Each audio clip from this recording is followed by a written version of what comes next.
Greetings and welcome to the Leadership-With-it-ness webinar. We're glad you all could be here with us this morning. We appreciate you joining us live and look forward to the conversation we are going to have today. Before we get started, I wanted to share a few logistics on the GoToMeeting platform. You will notice that when you logged in, there is a GoToMeeting control panel. We plan to mute all participants today, but we will have opportunities to unmute and have some conversation. So please be familiar with where those buttons are. You can see the mute buttons there alongside where your name is. And also we'll be using the chat feature. So if you're not familiar with that, there should be little triangles that you can drop down. The chat box is one of those drop down triangles. You can expand it to go ahead and see the chat function, and you can even expand it. There's a little button to the right where you can expand that chat window and have it be a separate window if you'd like to keep that visible for you throughout the webinar today. As I said, we're going to be having some interaction and using those two features. So feel free now just to give it a try. Go ahead and type in the chat box where you are calling in from.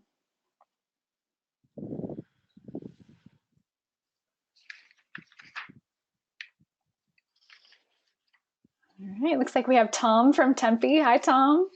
Magdalena from Toronto, welcome. Looking forward to being with you on the call today. Hi, Emily in Tacoma. Mechanicsburg. It was a big word. I wasn't sure I was going to try that, but welcome, Amy. And welcome, Lori from Minneapolis. Welcome, Captain Meyer Huber from San Diego. All right, thank you guys so much for chatting those in, and looking forward to engaging with each of you on the call today. We have created a session for you here, as I said, that will be quite interactive, and we have given you some opportunities here today to practice some of the skills that we teach. We hope that you will practice being present here with us today, clear any of those other distractions that might be keeping you from being fully engaged or present in the call, and feel free to have something that you can take notes on and capture your own thoughts and reactions as we go throughout the session today. Wanted to share with you some of our learning outcomes. Research shows that there are new and increased demands on leaders today. I know you on the call are probably feeling and experiencing those things. The business climate is changing. Your direct reports are expecting more. And studies are showing that up to 50% of leaders are questioning their ability to lead into the future. That's a lot of leaders out there that are feeling uncertain about the way that they can go about leading in today and tomorrow's climate.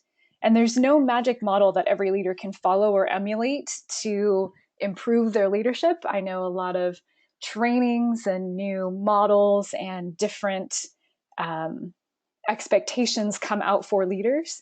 And some of them are around for a while. Some of them are not around for so long. It seems like we're always trying to solve with a magic bullet solution to help people to increase their leadership capabilities. But for us at JLC, we focus on personal, practical application. And we believe that every leader can enhance their own capabilities or withitness through commitment to personal learning and growth. So that is what we want to share with you today. We want to develop a common understanding around leadership presence and help you learn some tools and practices to adjust your stance, talk, and focus. And we will also want to enhance your ability to reflect and respond in the moment through the advanced practice of leadership awareness. So we're going to get to those two pieces today, and we're really excited to share with you some of those tools and practices that you can apply right away in your daily interactions. Mm-hmm. Cool, and thank you so much, Nicole. This is Colleen, and I just want to say a big shout out. So grateful just looking at the people who have dialed in. Many of them are our current clients and people that we know and have worked with. So thank you so much. And many of you are aware, one of the things we like to do anytime we begin a conversation or an agenda item in a meeting, as Nicole just did beautifully here for our webinar. She laid out a set of sentences where she said, really, what's the focus and the intention of why we're here? What is it we're going to commonly understand together? And the outcome that we're hoping to achieve. Now, what I'd like to do is close the loop by asking each one of you, whether you jot it down in a journal, whether you share it with someone that's perhaps also watching the webinar in your office, or you type it in that chat box. What already has resonated for you about this webinar? What are you hearing us say are really those highlights in what we're hoping to achieve? And the other piece, this is always critically important, is establishing that success condition for anyone that you're in a meeting with. And this is where we're asking you, that second piece is, what would you hope to learn from this webinar at the end of our short time together?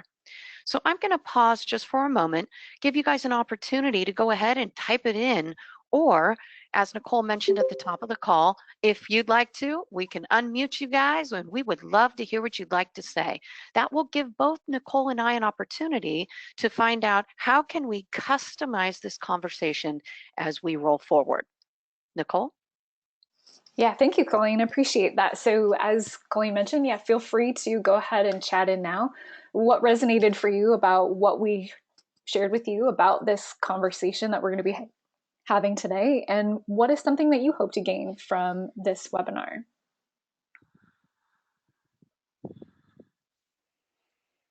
And I tell you, this is always the fun part, right? I, I hope at the end of this really just to hear and learn from our participants. I have the honor and privilege of traveling around the country working with a variety of different clients. And I'm telling you, Nicole, many times I feel like I learn more from them than I bring forward. So hopefully we will continue to move forward and learn from each other throughout our time. And we do have some people that are writing in. Nicole, you want to read a few of those off? Absolutely. So it looks like Captain Meyer Huber is wanting to learn to better connect with the people we lead in an effort to become a more cohesive unit. Appreciate that. And Magdalena, strategies around leadership presence. Perfect. And Julie, Julie, hello from Italy. Julie is a colleague of ours, and she is excited to enhance her awareness of herself as a leader. Another comment coming in from Captain Meyerhuber, learning to listen and lead a multi-generational workforce. That's great. Yeah. Thank you for that. And isn't that critical? I think that's a great point, Captain, that so many of us are dealing not only as we're leading a multi-general workforce, but also many times we're being asked to be part of a group or a collaborative team that may not even be internally part of our team, but external partners as well. So that adds another level of complexity. So great point. Thank you for offering that.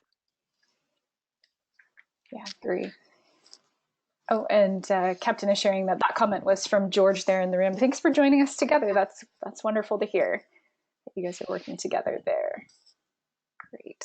Well, all of the comments, we appreciate you typing those in, and we are going to get to several elements of those questions and desired outcomes that you have here for us today. So let's go ahead and get started. But before we do, I want to make sure you know who you're speaking with. For those of you who haven't been introduced to us yet, my name is Nicole. And at the Jorgensen Learning Center, we are a team of experienced learning leaders who specialize in performance consulting, facilitation, and executive coaching. I'm joined by my colleague, Colleen, who you've already heard speak today, and we will be in learning with you during this webinar. We also have a special treat. Julie, our colleague, Julie Wise, is on the line as well, so feel free to chime in anytime, Julie.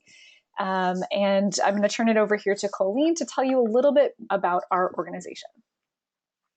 Sure, thank you so much. And this is just a quick snapshot. And I really like this graphic. I think it really speaks to so much of what we do. And so JLC is a very teeny tiny little organization. And what we do is we help people enhance their ability to create results. Well, how do we do that? We offer some theories, methods, and tools, many of which we will be sharing throughout this webinar today, that help develop quality professional relationships. Once you've got those quality professional relationships, it really expands the opportunities for candid conversations.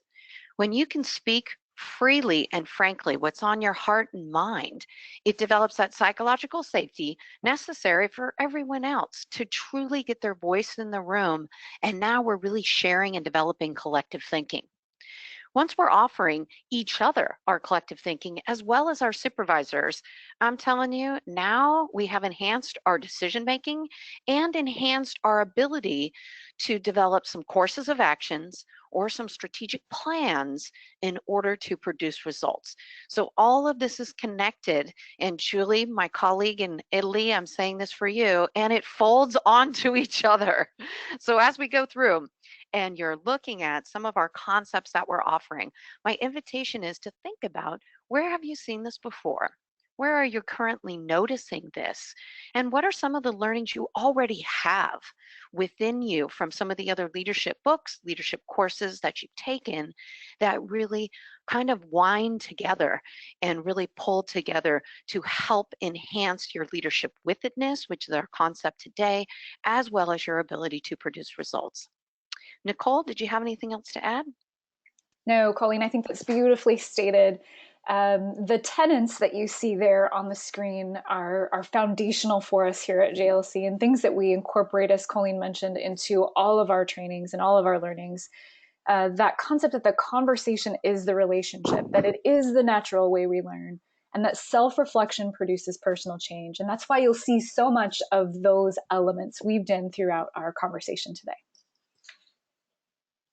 Excellent. Thank you so much. So we're going to kind of go back to why it is we're here today and what's that one concept that we're really going to be focusing on as we lay it on the table. And as Nicole mentioned, it's leadership with-it-ness. But before we move forward, I think many times in conversations and in meetings, we use a term and people think, oh, they think that they have a common understanding of the term. Happens very frequently. And many times they move forward before they truly identify what it is. So that's the purpose. Before we move on in our webinar, I'd like to develop a common understanding of what does leadership with-it-ness really mean. So from the JLC perspective, I will share this. Leadership with-it-ness is really that nice graphic that Nicole designed on the right-hand side. It is comprised of leadership presence, leadership awareness, and the feedback loops necessary that really pull those two pieces together.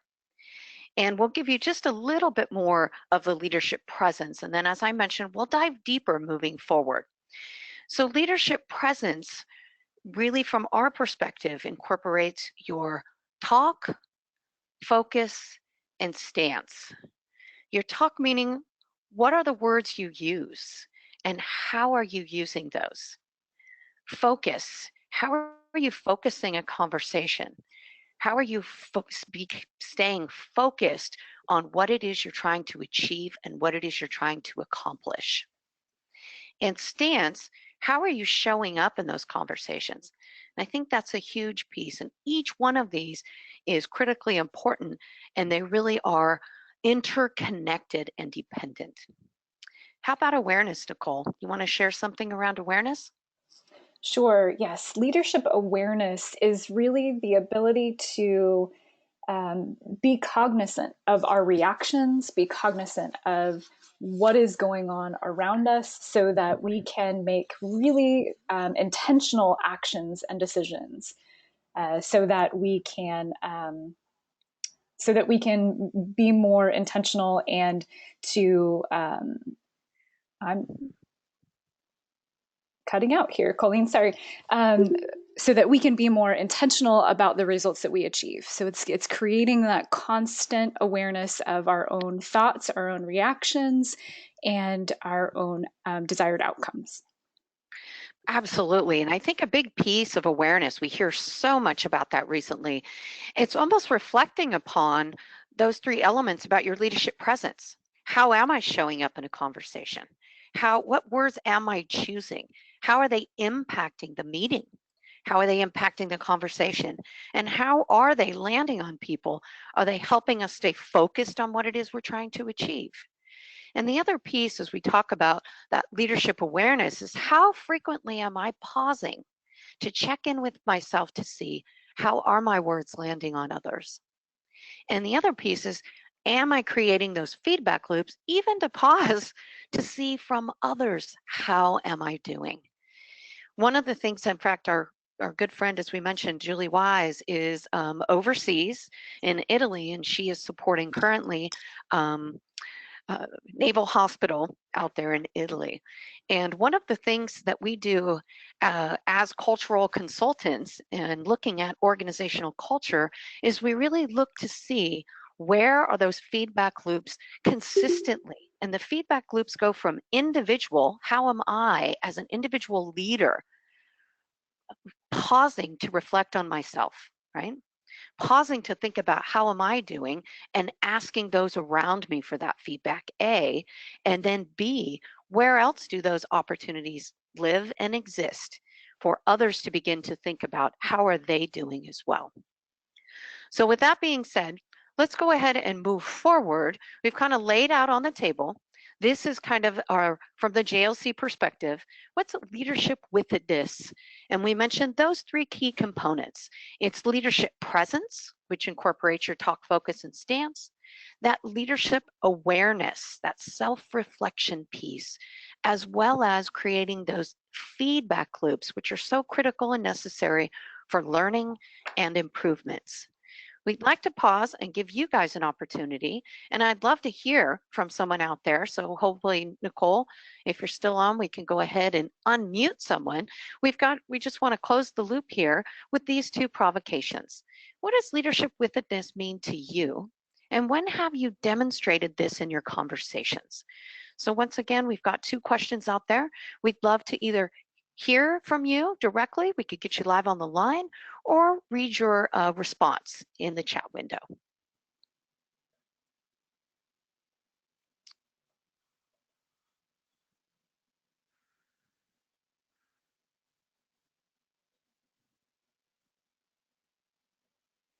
Any takers as of yet? Doesn't look like it, Nicole, huh?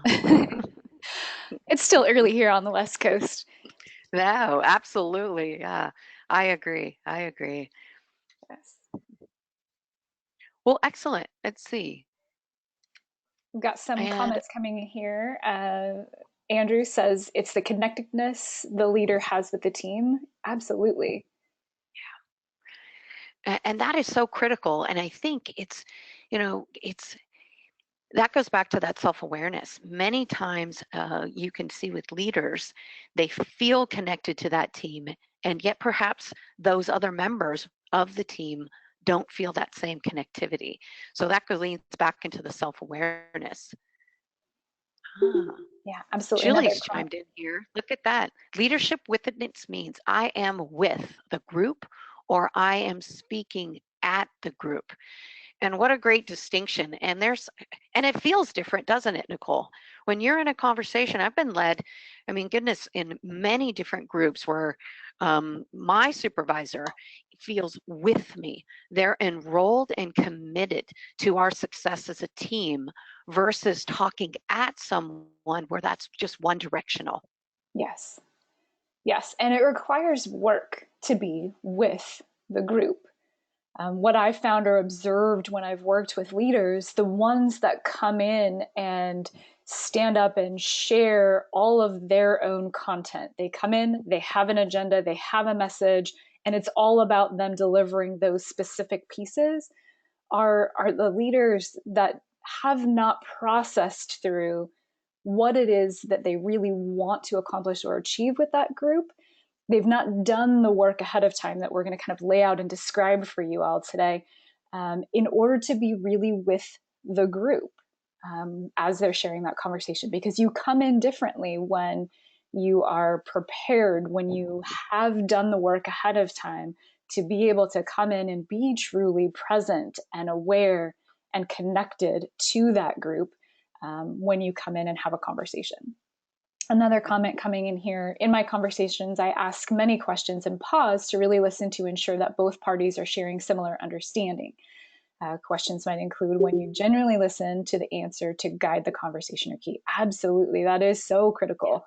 When you come in and you give those opportunities for people to create their own meaning and understanding, and that you're really listening to the answers, and that helps you to guide those conversations. That's beautiful, Amy. Thank you for sharing that. Absolutely. And I really like that it really hits on some of our learning conversation guidelines, Nicole, and how we talk about it's really truly listening to understand.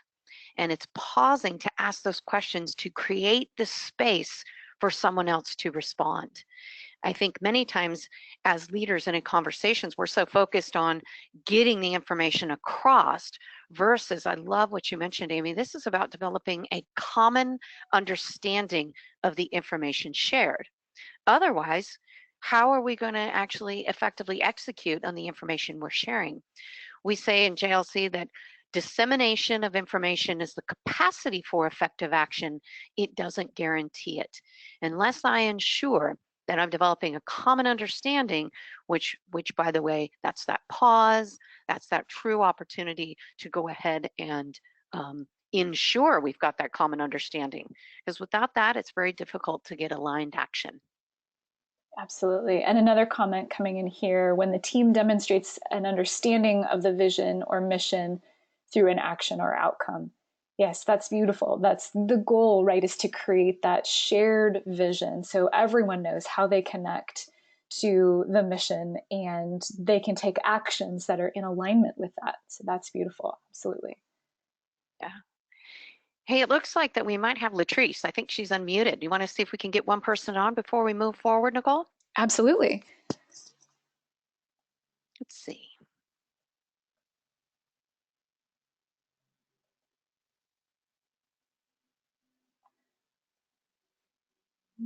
Don't see. It is my friend Latrice. Latrice, let's see. I don't think we can't hear you. Go ahead and speak. Let's see if we can hear you. Nope, I don't think so. Well, we'll come back to that, Nicole. Let's go ahead and move forward. Sounds great. All right, so we are going to take a deeper dive into presence because this is absolutely foundational to what it is that we are talking about here today. I've supported leadership teams in countless high potential development programs and talent review conversations, and leadership presence was always one of those nebulous terms used to provide people with feedback on their performance. Being on the receiving end of comments like John needs to work on his leadership presence or Sally doesn't have leadership presence, without any further explanation to provide them what they need to understand what they're trying to tell them or what they might do to enhance it, really leaves people feeling frustrated. When you hear you need to do something about your leadership presence, what does that even mean? So as we coach leaders and executives, it's really important to have a definition and that common understanding that we've talked about so many times today about what leadership presence is, so that there's something tangible we can observe and create intentional practices around. And Colleen mentioned earlier that this, for us, our definition of that is around our stance, talk, and focus. And these are like threads, like in a braid, that are woven together to create the kind of presence and capabilities that leaders need to achieve their desired results. All three are essential, and you can weave in the things that you need to enhance your personal leadership capabilities. And we're going to take a look now at stance. Now, when we talk about stance, this is all about how you show up in a conversation or a meeting or interaction, and it will impact your relationships and your results. This encompasses your mindset. It's about how you go into that interaction, and it's influenced by your attitudes, your biases, your beliefs, and your assumptions that you already hold based on your own experiences throughout your life, your previous experience with the particular group or the individual that you're talking to.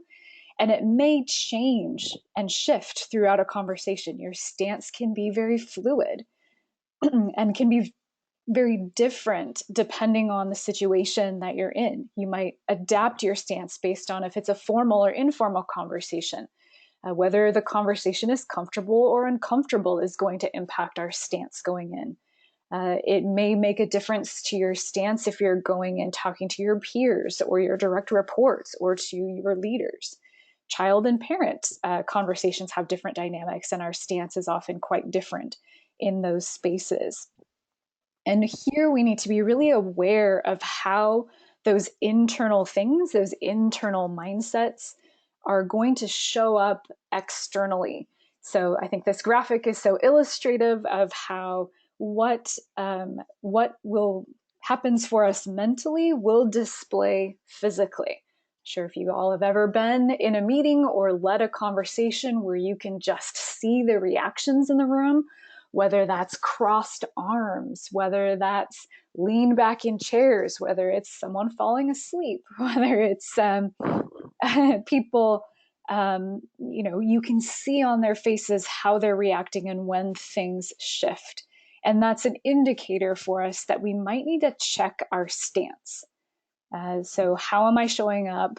And maybe you catch yourself in your own reactions. I know some of us have better poker faces than others. I don't have a particularly great one. So when someone says something to me, my face may, get a little crooked or have a really obvious reaction on my face. So I know that for me, when I come into a space, I need to be really mindful of my presence and how I'm showing up, and really intentional about the stance that I take.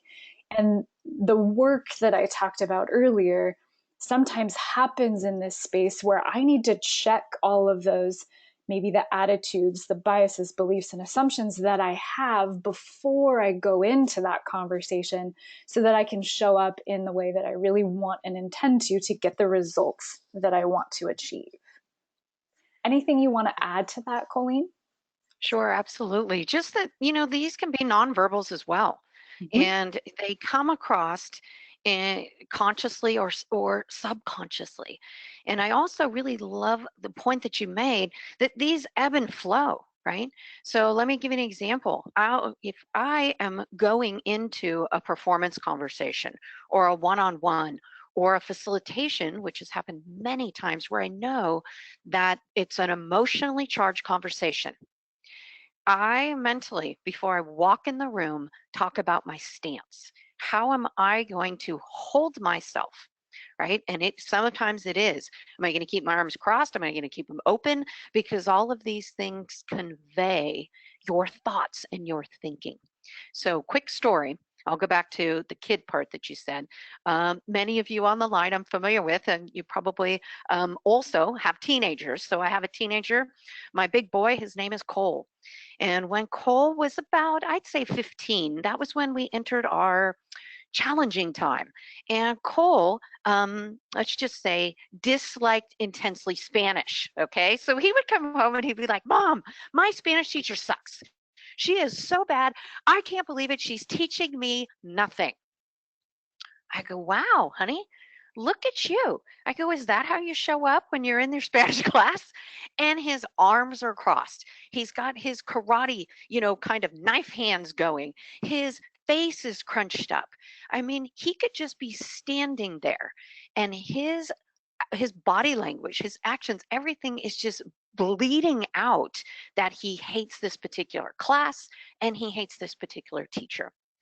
And so I mentioned to him, I said, honey, well, she knows it. And he goes, well, what do you mean? I've only been nothing but respectful the entire time. I go, darling, that's one of those things that we really need to be careful of. And I'll lean back into another thing that you said. If I'm in a meeting and there's an agenda item that I'm emotionally charged about, that my stance might shift. I might be leaning forward. I might be rolling my eyes, not even realizing it. I might be a little bit more forceful in advocating my position with my talk, and we're going to shift to that shortly. But it's just one of those things. I think it's very to be very intentional about. Recently coaching another senior executive, I just observed her in all of her interactions, and her stance shifted. And so one of the things is to be mindful, to have a mindful, how can we say, variation in your stance. You show up differently in front of a group of 150 than you would one-on-one, than you would with a small group of colleagues. So once again, just really thinking about being mindful. One stance doesn't fit all. Nicole, did you have anything else to add before we move forward and close the loop? Once again, love to hear from our group and get them on the line. Anything else to add before we move forward? Oh, I love that story. I have teenage boys as well, and every moment of that story, I always picture in my mind all of my own teenagers' reactions. And really, there's such a good observation tool here for what happens to us in those spaces. And I think Captain Meyer Huber has some support of that. Only 7% of what you say is verbal, 38% is tonal reflection, the volume of your voice, 55% is body language. And so he encourages our instructors, I'm sorry, he or she encourages our instructors to smile as it reflects a warm and welcoming environment. Yeah, that was part of my training as well. So I know facilitators, even on a virtual call like this, who would have a mirror in place so they could see themselves and react to themselves and smile in their voices as they're having conversation. But that's such a great point. What we pick up on, what we feel from people, is oftentimes not what exactly they're saying, the words that they're saying, and why it's so important to create that common understanding and provide space for clarity, because someone may be reading your nonverbals incorrectly or misinterpreting your nonverbals or getting a message from your nonverbals that maybe you don't want them to get. So another kind of point really in support of the concept of slowing down the conversation and creating that space for common understanding. Yeah. Excellent. Thank you so much, Nicole. And let's go ahead and close that learning loop. As you've noticed already, one of the things that we're doing is an adult learning principle. Adults hold in their active working memory, this is your active working memory, about 3 to 5 pieces of information.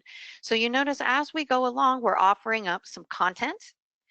We're having a little chat about it. We're encouraging feedback and engagement from our participants, and then we're going to pause. And we're going to give you one more time just to reflect and think about it. And we have 2 questions that we have here for you to consider.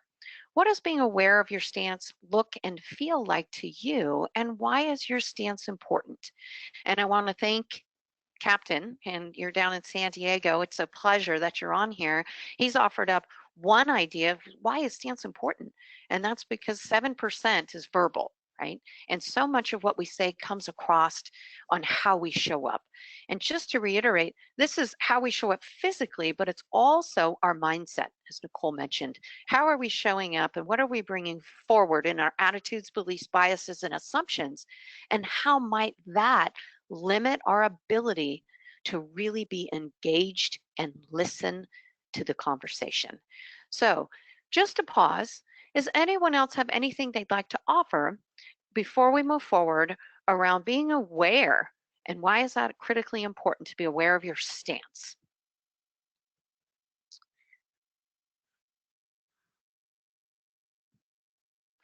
How about you, Julie? Anything else to add on your end? Our third JLC associate that's on the line out there in Italy?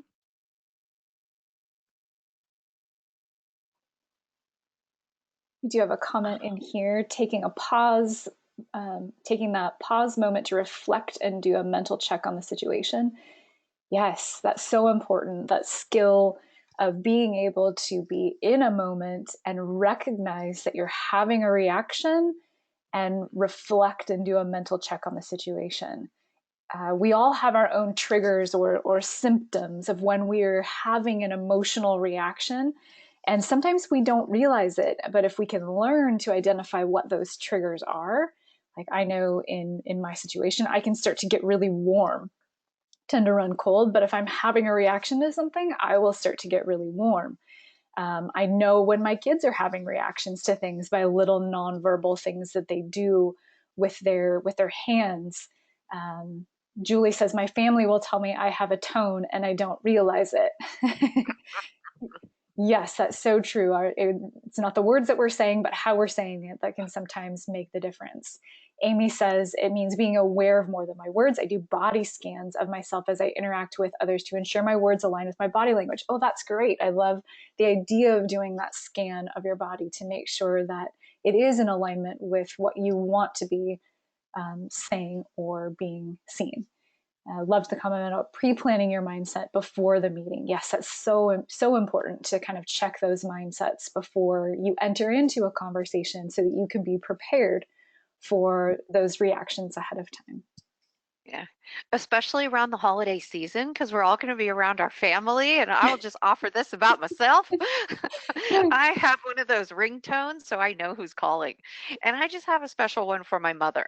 So I have to truly check my leadership presence and awareness before I decide if I'm going to answer the phone.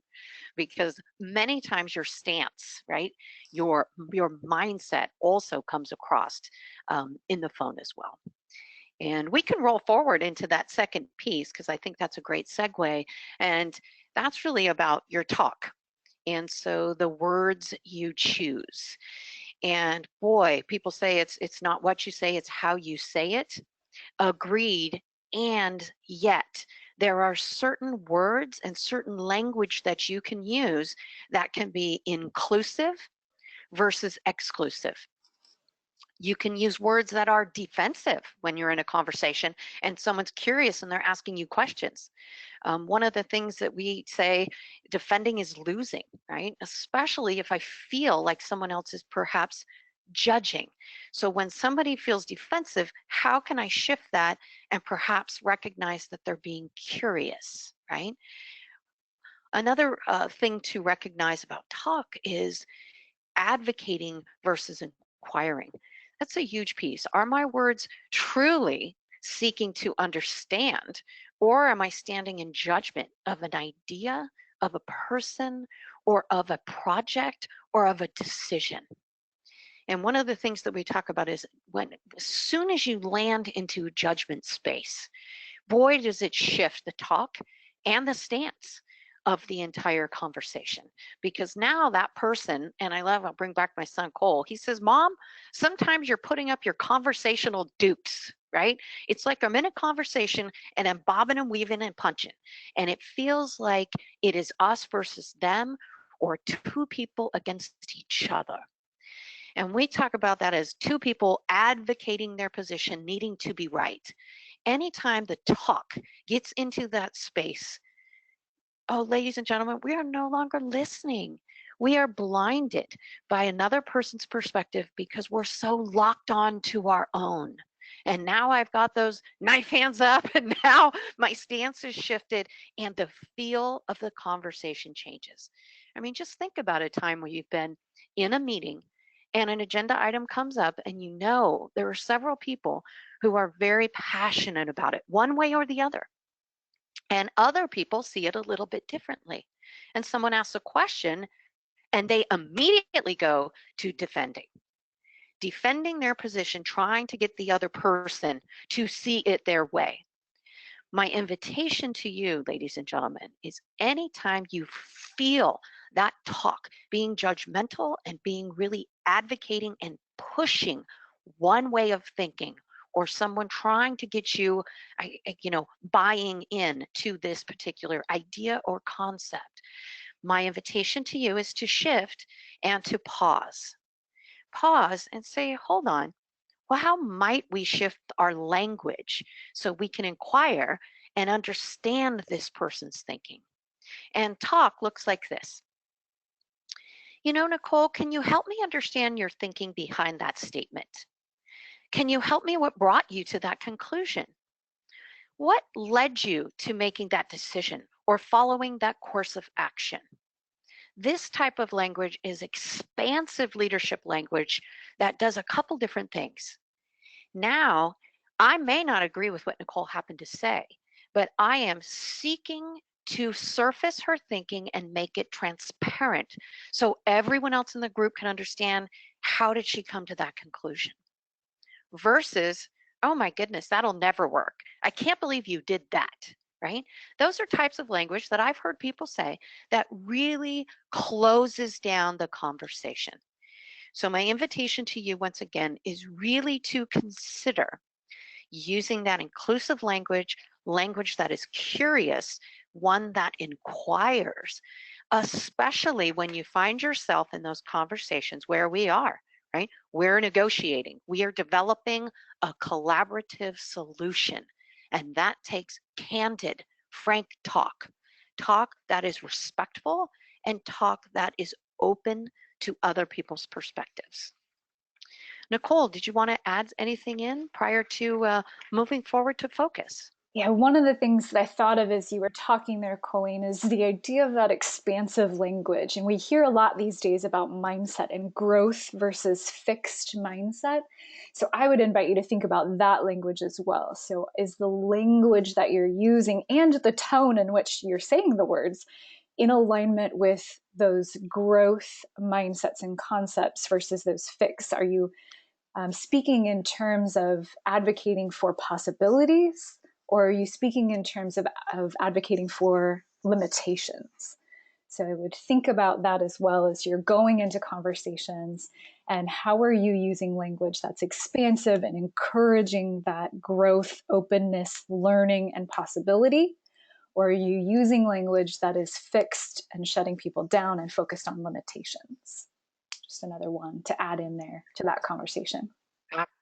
Absolutely, Nicole, because one of the things is once I'm in a conversation and you close me down with your language, guess what? Mm-hmm. I'm not too quick to offer up my best thinking anymore.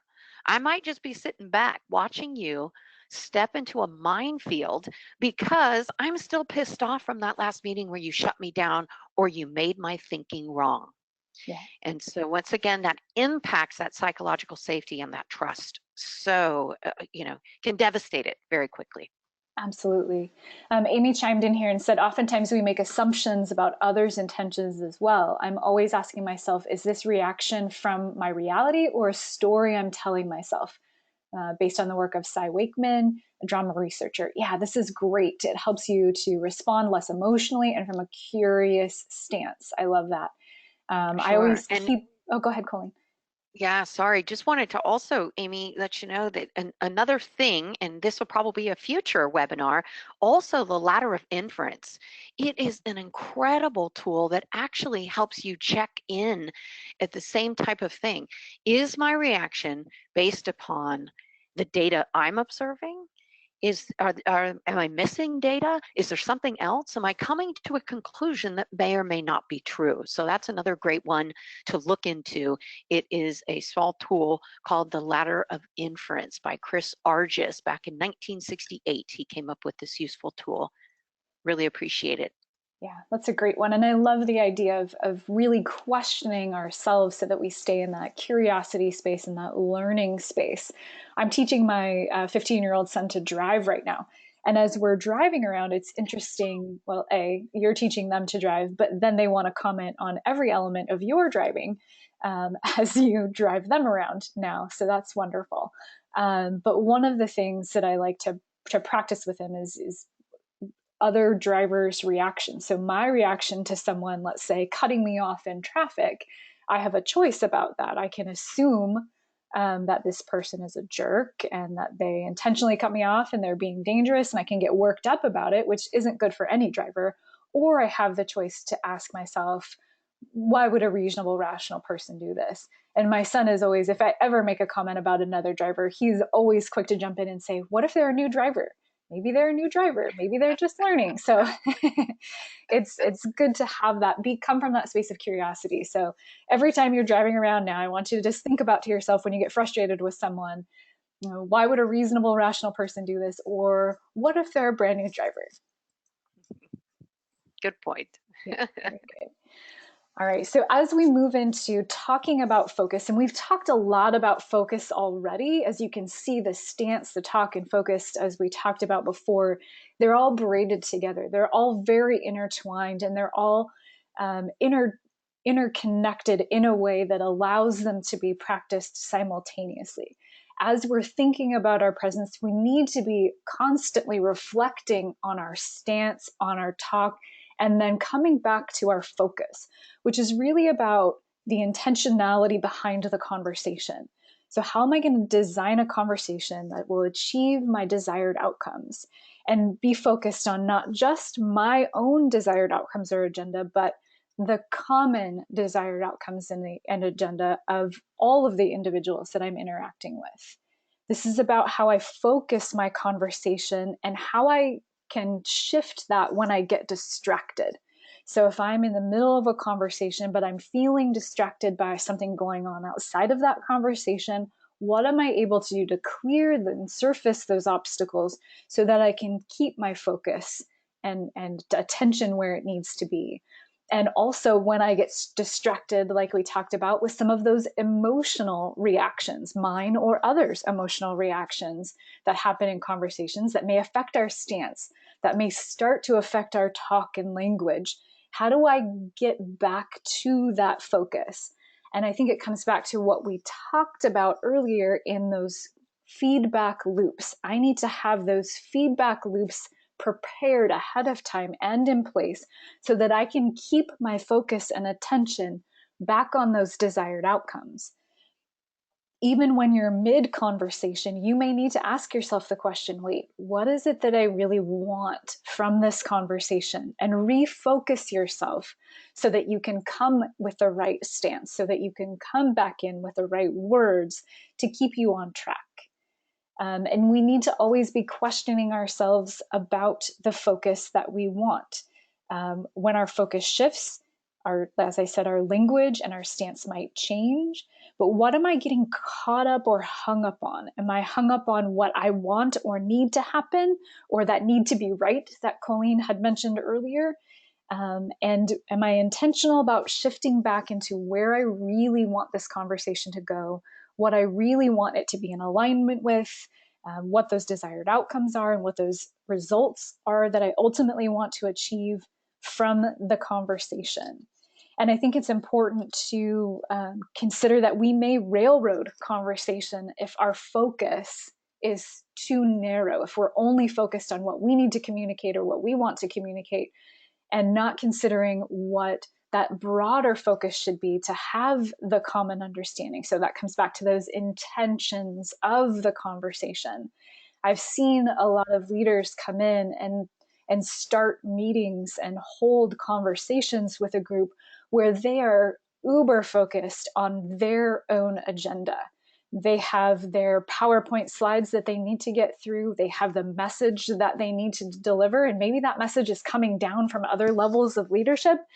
And if they've not done the work ahead of time to get themselves comfortable with that message, it oftentimes leads to a very one-sided conversation where that leader is delivering those points that they're supposed to deliver.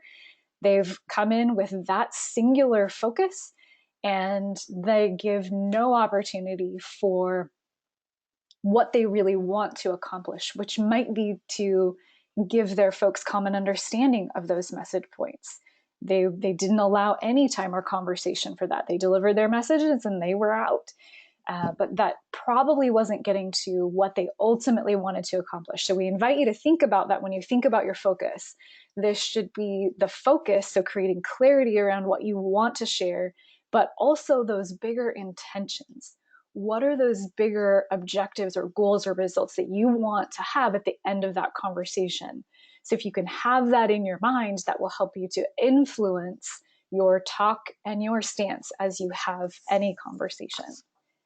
I have a great example to share here of this from our colleague, Julie. She told me a story earlier in the week about how she tends to focus on certain things when she comes home from a business trip or being out of town, which does happen a lot for us. And I share this same reaction, but her story was funnier than mine.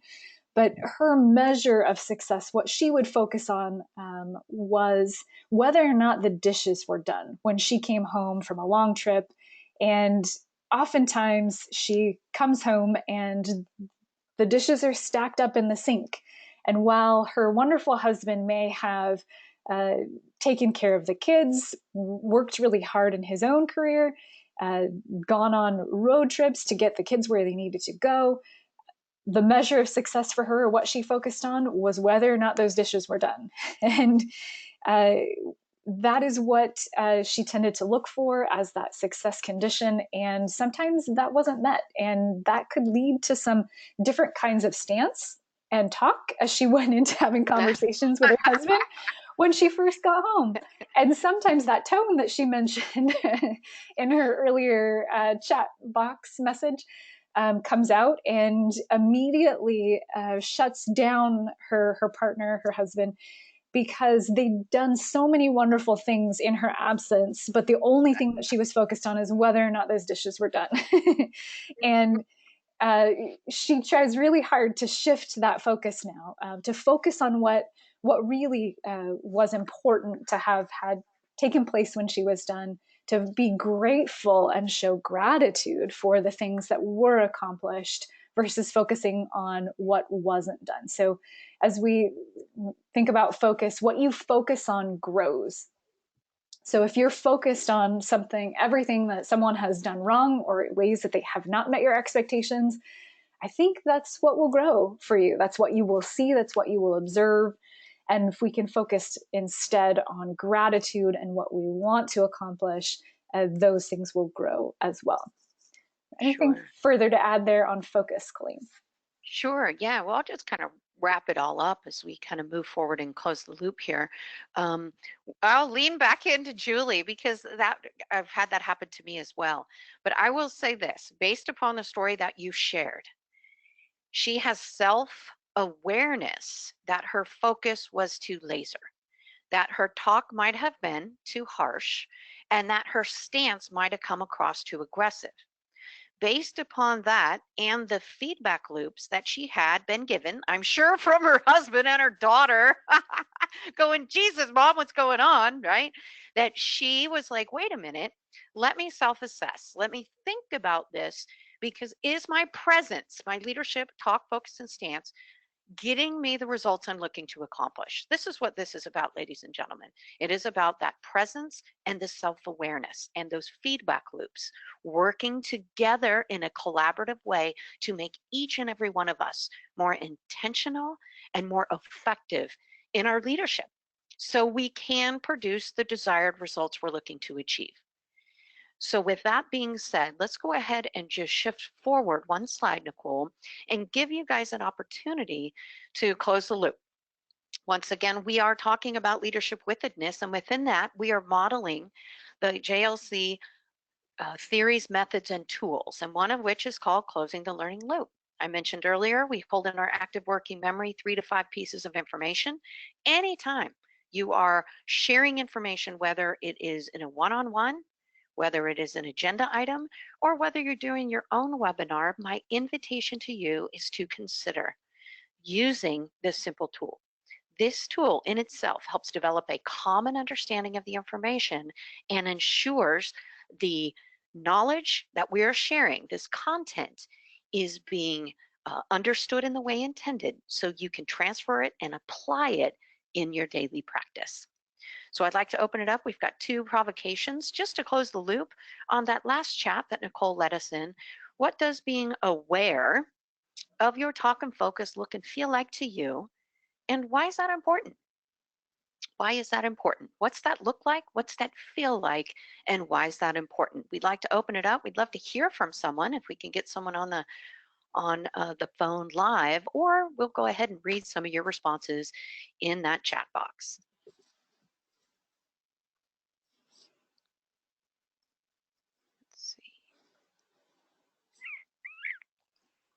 I'll go ahead while we're kind of just listening, and I'll share one more story before we move forward. And once again, I think we've mentioned this before, Nicole and I, we've worked with senior leaders and other leaders across the country, really doing 2 specific things. We do organizational cultural scans, and we also provide executive coaching and trainings. And so one of the support working with an executive,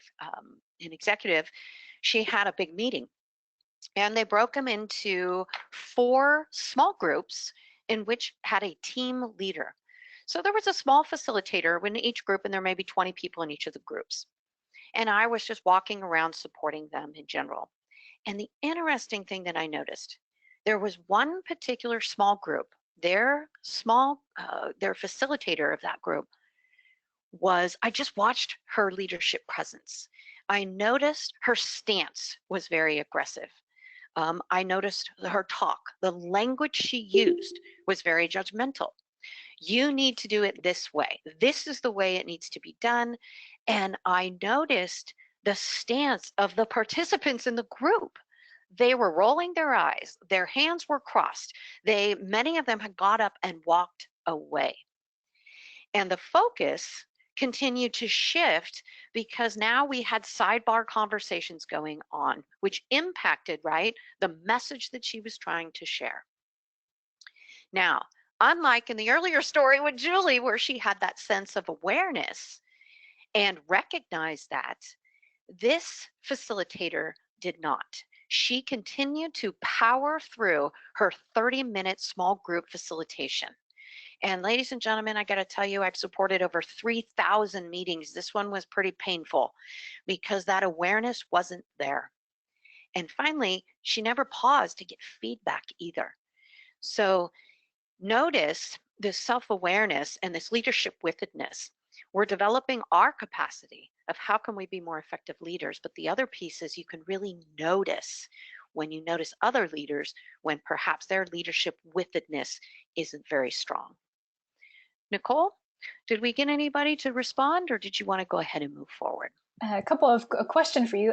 First of all, did anyone have the courage to share feedback with that leader? You know what? Great question. And this is the interesting thing about feedback. If I give you feedback without you asking, okay, and let me rephrase that. Let me put a bit of a context there. If I'm a consultant, right? So if I go in and give feedback, it's different. People usually pay for me to show up and give feedback. If someone doesn't ask for feedback and I give it to them, generally speaking, it's going to land on deaf ears. So how I go around that is this. You know, Nicole, I noticed a few things in the webinar this afternoon, and I'm wondering if you'd be open to some feedback. I always set the stage. Otherwise, I come in and it's almost like I'm pushing my thinking onto Nicole. Nicole, you really should have done this instead of that. The moment I'm speaking and using those words should, I'm not judging someone's performance. Now, if I was someone's supervisor, that's a different conversation. However, my invitation to you is, this particular gal never once asked for feedback, never once. I would have been more than happy to offer it to her if she would have asked me, and then I would have given it to her in a candid but respectful way. And let me also say, when I give feedback, I always give what are some things I ask the person first. So Nicole and I are going to do a debrief after this, and it's going to look like this. All right, Nicole, what are some things you think went well during our webinar? I'll ask her first. We'll surface some things that went well. If Nicole was my direct report, I'd do the same thing. It's your quarterly review, Nicole. We're talking about enhancing your leadership presence. You identified some very specific things. What are some things that are going well around your leadership presence? She gives me her thinking first. I will add to it with my thinking. Then I'll pivot. What are some things you would like to enhance or do differently moving forward, specifically around your leadership presence? I'll wait for her to surface some things, then I'll add to those as well. Otherwise, it's almost like I'm the diving coach, right? I'm just standing there judging Nicole. Okay, Nicole, you got a 5.4 on that, introduction in the webinar. Versus that is me judging her. To have a true collaborative professional conversation, I want to surface her thinking. Am I going to course correct if I'm her supervisor? Absolutely. But it feels different than if I just start with, you really should have strengthened up that introduction by saying A, B, and C. Boom, I'm pushing my thinking versus surfacing hers and moving forward. Cool. I notice we're running out of time, Nicole, so I just want to kick it over to you so we can close it out. Yeah, absolutely. Thanks, Colleen. I appreciate that story. I look forward to our feedback session after this. Those are such great tips. And that's a great reminder that we will be sending out some additional resources, one of which is a leadership with-itness reflection that you could use with yourself or even your direct reports to have conversations just like Colleen mentioned, something that's open and focused on where people can take their strengths and where they can set themselves up for greater successes. Wanted to quickly give you an opportunity to join us for our next webinar. Our next webinar is on leading a learning organization. It will be a live conversation with Dr. Ray Jorgensen. And we're hoping to have some really great interactive conversations there to answer your leadership challenges and questions. We look forward to connecting with you all on that next call. And as I mentioned, you'll be receiving a follow-up from this with some additional resources, a link to register for the next webinar, and also a recording of this webinar so that you may share it with yourself and your colleagues to improve and enhance their leadership within-ness. Thank you. Excellent. Thank you guys for joining us. I so appreciate it. Thanks for the comments. Sounds like we sparked some good conversations out there. We look forward to continuing those with you as we move forward. Thanks again. Thanks, Amy. Thanks, Andrew. Thanks for those comments. Greatly appreciated. Everyone have a great rest of your week, and we look forward to hearing from you on our next webinar. Thanks again, Nicole. I appreciate working with you. Yep, you too, It's been Colleen. a pleasure. Thanks. Okay. Bye-bye.